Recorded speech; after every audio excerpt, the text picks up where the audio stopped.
رشتوں کی بقا کے لیے رابطے ضروری ہے، کیونکہ بھول جانے سے اپنے ہاتھوں سے لگائے درخت بھی سوکھ جاتے ہیں۔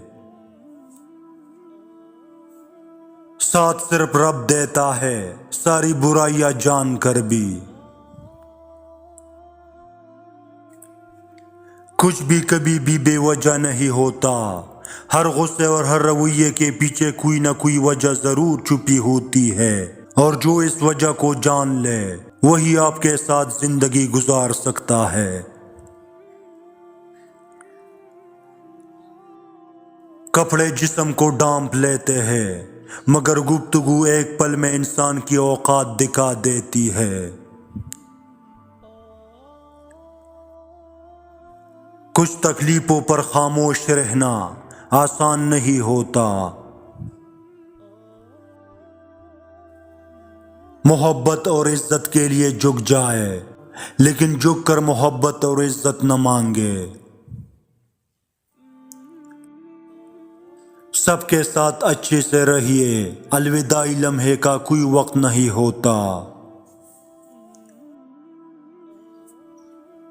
ہزار چاہنے والوں سے ایک نبھانے والا بہتر ہوتا ہے۔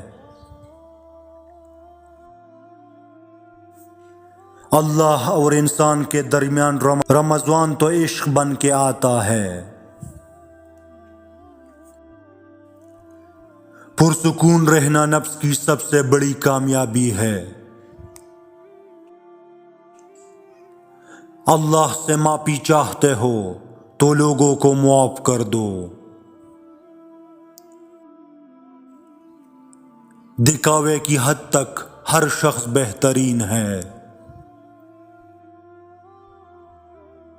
جب خدا کی مصلحتیں سمجھ آ جائے تب دل سے چھوڑ دیتا ہے۔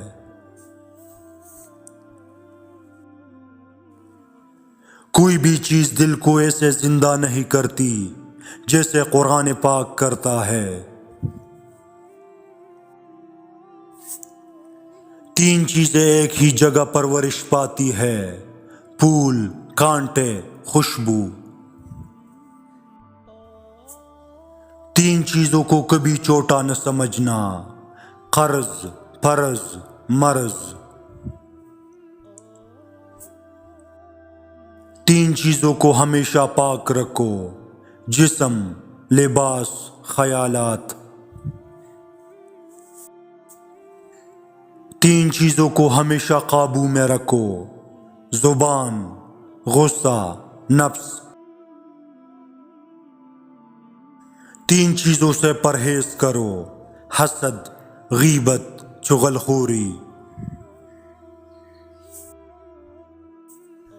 تین چیزیں ہر ایک کو ملتی ہے، خوشی، غم، موت۔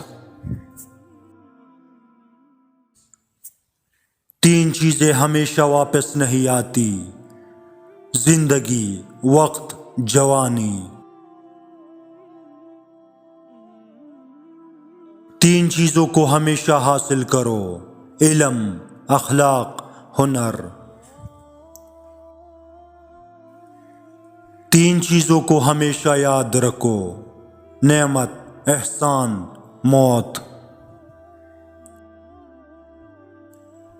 تین چیزوں کو کبھی نہ ٹکراؤ، دعوت، تحفہ، مشورہ۔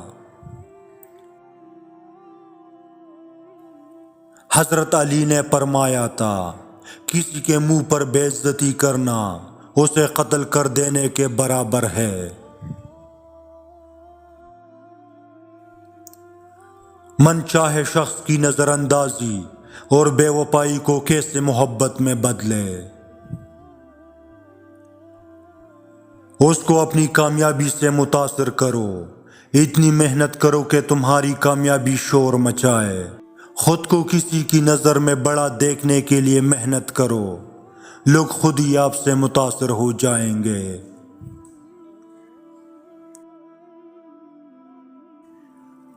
میرے والد کی عقل اور میری ماں کی زبان نے ہمیشہ میری مدد کی ہے۔